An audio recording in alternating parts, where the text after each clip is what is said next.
السلام علیکم ورحمۃ اللہ وبرکاتہ۔ نحو ثالثہ،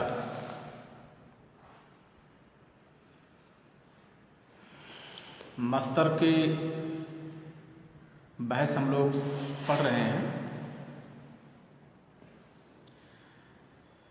اور ہم نے یہ بات جان لیا ہے کہ مصدر بھی فعل کی طرح فاعل بناتا ہے اور مفعول بہ بناتا ہے اگر وہ مصدر متعدی ہے تو، اور مصدر کے معمول کا مصدر کے اوپر مقدم کرنا یہ جائز نہیں ہے۔ ولا یجوز تقدیم معمول المصدر علیہ، اور مصدر کے معمول کا معمول کا مطلب ہوتا ہے کہ مصدر نے جن چیزوں پر عمل کیا ہے، جیسے اعجبنی ضرب زید عمرا، تو اس میں زید اور عمرا یہ دونوں مصدر کے معمول کہلائیں گے۔ مصدر کا معمول یعنی مصدر عامل ہے، جن الفاظ پر مصدر عمل کر رہا ہے اس کو مصدر کا معمول کہا جاتا ہے۔ تو مصدر کا معمول فاعل بھی ہوتا ہے، اور اگر وہ مصدر متعدی ہے تو مفعول بہ بھی ہوتا ہے، اور اگر وہ مصدر لازم ہے تو مصدر کا معمول صرف فاعل رہے گا۔ جیسے اعجبنی قیام زید، اس میں مصدر کا معمول زید ہے، صرف فاعل ہے، اور اعجبنی ضرب زید عمرا، اس میں مصدر کا معمول زید ہے جو ضرب کا فاعل ہے، اور عمرا ہے جو زید کا مفعول بہ ہے۔ تو مصدر کے جو معمول ہیں ان کو مصدر سے پہلے نہیں لایا جا سکتا ہے۔ ولا یجوز تقدیم معمول المصدر علیہ، اور مصدر کے معمول کا اس کے اوپر مقدم کرنا جائز نہیں ہے۔ فلا یقال اعجبنی زید ضرب عمرا، تو نہیں کہا جائے گا اعجبنی زید ضرب عمرا اور معنی لیا جائے کہ مجھے خوشی ہے، مجھے اچھا لگا زید کا عمر کو مارنا، کیونکہ اصل عبارت ہے ضرب زید عمرا، ضرب مصدر ہے، زید اس مصدر کا فاعل معمول ہے، اور عمرا مصدر کا مفعول بہ معمول ہے۔ تو اعجبنی زید ضرب عمرا میں آپ دیکھ رہے ہیں کہ ضرب سے پہلے زید کو کر دیا گیا ہے، یہ چیز درست نہیں ہے، اور مفعول کو اس کے اگر مصدر سے پہلے کر دیا جائے تب بھی درست نہیں ہے۔ اگر کوئی ایسا کہے اعجبنی عمرا ضرب زید، تب بھی نہیں درست ہے، اور اعجبنی زید عمرا ضرب دونوں معمول کو پہلے کر دیا جائے تب بھی نہیں درست ہے۔ بھئی جب کسی ایک معمول کو پہلے کرنا درست نہیں ہے، چاہے وہ فاعل ہو معمول کی شکل میں، چاہے مفعول بہ ہو معمول کی شکل میں،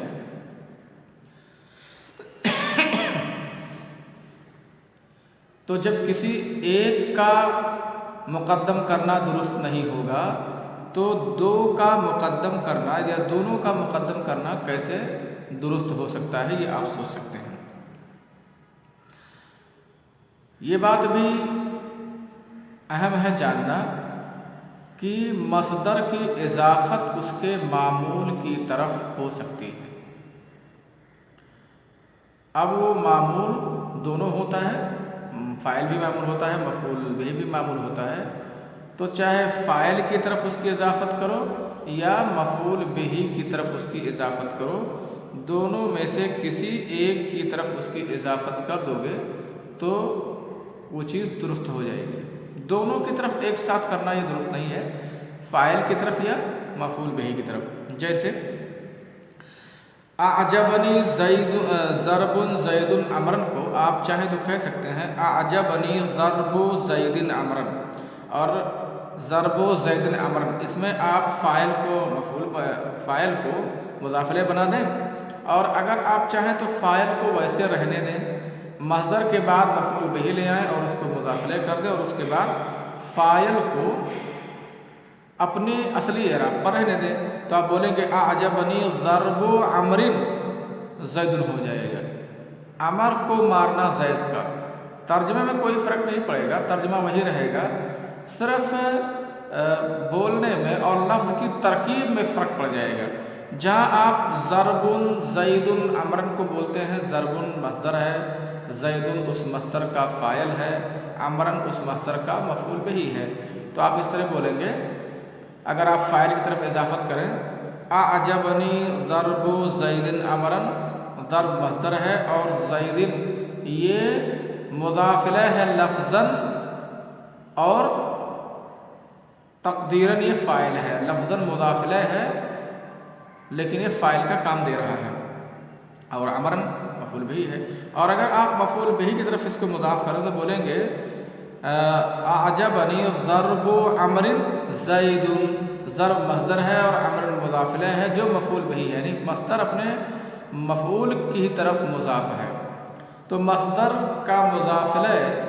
کبھی اس کا فاعل ہو سکتا ہے اور کبھی اس کا مفعول بہ بھی ہو سکتا ہے، یہ آپ اس کا معنی سمجھیں گے تو جو فاعل بننے کی صلاحیت رکھے گا، اگر مضاف الیہ فاعل بننے کے لائق ہے تو فاعل کہیں گے، اور اگر مفعول بننے کے لائق ہے تو اس کو مفعول کہیں گے۔ جیسا ہوگا ابھی میں ایک دو مثال دے کر کے آپ کو سمجھاؤں گا، بتاؤں گا، اور ہم لوگ جاننے کی کوشش کرتے ہیں کہ وہ مصدر کس کی طرف مضاف ہے،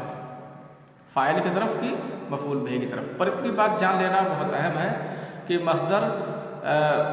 چاہے تو اس کو مضاف کریں، یعنی اس کو اضافت کی ترکیب میں ڈھالیں یا نہ ڈھالیں، تو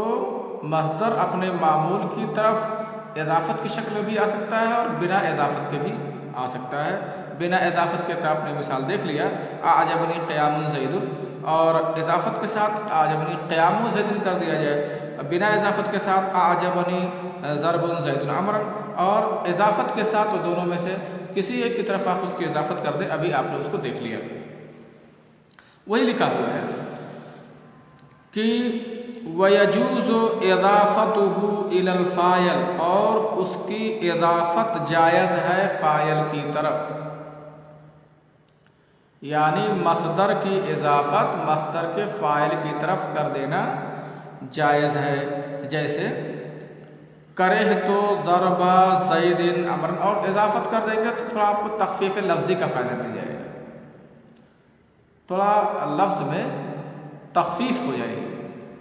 اعجبنی یا کرہت ضرب زید عمرا، میں نے ناپسند کیا زید کے عمر کو مارنا، کہ زید عمر کو مارے،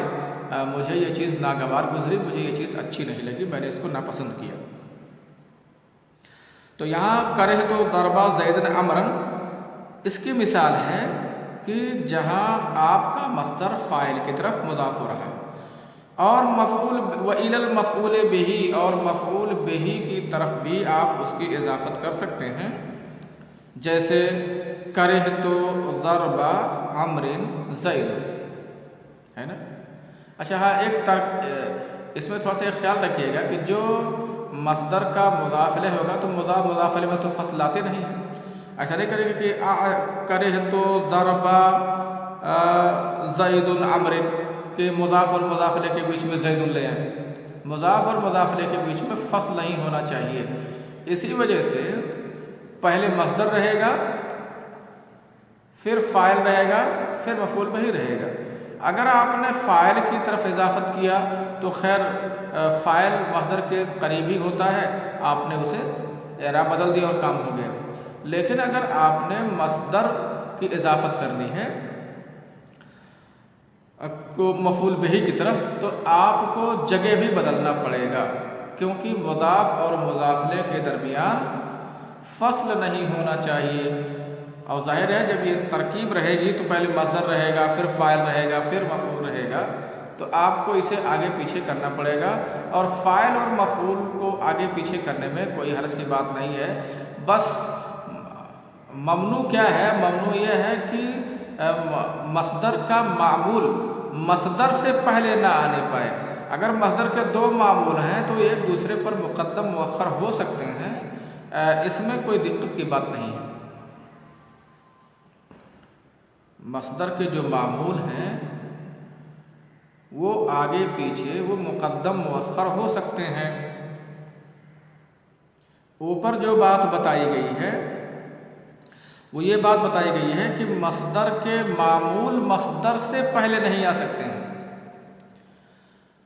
یہ نہیں کہ مصدر کا ایک معمول، مصدر کے کئی معمول ہو سکتے ہیں، فاعل بھی اس کا معمول ہے اور مفعول بہ بھی اس کا معمول ہے، دونوں اس کے معمول ہوتے ہیں۔ مصدر کا معمول فاعل بھی ہے، مفعول بہ بھی ہے۔ تو اب ہم اگر یہ چاہیں کہ اس مصدر کے معمول کو مصدر سے پہلے لے آئیں، ابھی مثال دی گئی ہے نا، جیسے اعجبنی ضرب زید عمرا، اب اس کا معمول ہے زید اور عمرا، تو ان دونوں میں سے کسی کو بھی مصدر سے پہلے نہیں لا سکتے ہیں۔ ضرب زید عمرا کو اگر ہم چاہیں تو یہ کہیں کہ زید ضرب عمرا یا عمرا ضرب زید، تو ایسا نہیں ہو سکتا ہے۔ البتہ اگر التباس کا خطرہ نہ ہو، التباس کا، فاعل مفعول میں خلط ملط ہونے کا اندیشہ نہ ہو، تو فاعل اور مفعول کو ایک دوسرے پر مؤخر کر سکتے ہیں، لیکن وہ عامل سے یعنی مصدر سے پہلے نہ ہونے پائے۔ بس اتنی سی بات دھیان دینی ہے۔ تو میں آپ کو بتا رہا تھا کہ اگر اس کی اضافت مفعول بہ کی طرف کرنا ہے تو ظاہر ترتیب ہے، پہلے عامل رہے گا یعنی مصدر رہے گا، پھر فاعل رہے گا، پھر مفعول بہ رہے گا۔ تو ایسا تو کر نہیں پائیں گے کہ ان معمول کو ان کے اصلی جگہوں پر رکھتے ہوئے آپ اضافت کر دیں، کیونکہ ان کی اصلی جگہ پر رکھتے ہوئے آپ اضافت کریں گے تو صورت کچھ یوں بنے گی، کرے تو ضرب زید عمر، ایسا بنے گا، جس سے لازم آئے گا کہ مضاف اور مضافلے کے بیچ میں کسی لفظ کے ذریعے سے فصل کرنا لازم آ جائے گا، اور یہ مناسب نہیں ہے۔ اسی وجہ سے مصدر کے معمول دونوں معمول ہوں گے، فاعل اور مفعول۔ جب مصدر کی اضافت اس کے مفعول کی طرف کریں گے تو اس کی جگہ بدل دیں گے، فاعل کو مفعول کی جگہ پر رکھیں گے اور مفعول کو فاعل کی جگہ پر رکھیں گے۔ ان میں مقدم مؤخر کر سکتے ہیں، ان میں آگے پیچھے کر سکتے ہیں، ان میں کوئی دقت کی بات نہیں ہے۔ وَأَمَّا، تو یہ بات میں سمجھتا ہوں کہ آپ سمجھ گئے ہوں گے۔ وَأَمَّا إِن كَانَ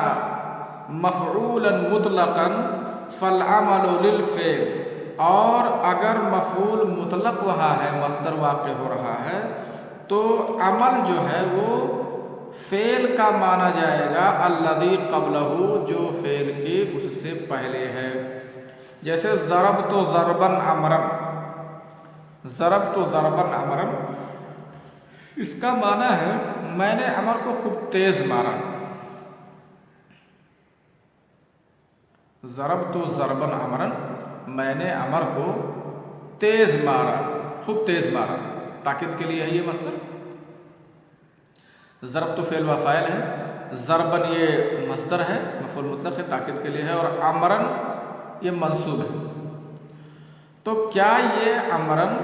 ضربن کی وجہ سے منصوب ہے جو مصدر ہے؟ نہیں، یہ عمرن ضربن کی وجہ سے منصوب نہیں ہے، بلکہ یہ عمرن اس فعل کی وجہ سے منصوب ہے جس کی وجہ سے ضربن خود منصوب ہے نا۔ اس میں دیکھو شرط لکھی ہوئی ہے،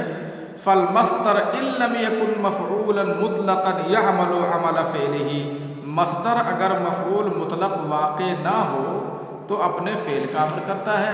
اور اگر مصدر مفعول مطلق واقع ہو جائے اور مصدر کے بعد کوئی معمول دکھے، مفعول دکھے، تو آپ یہ سمجھیں گے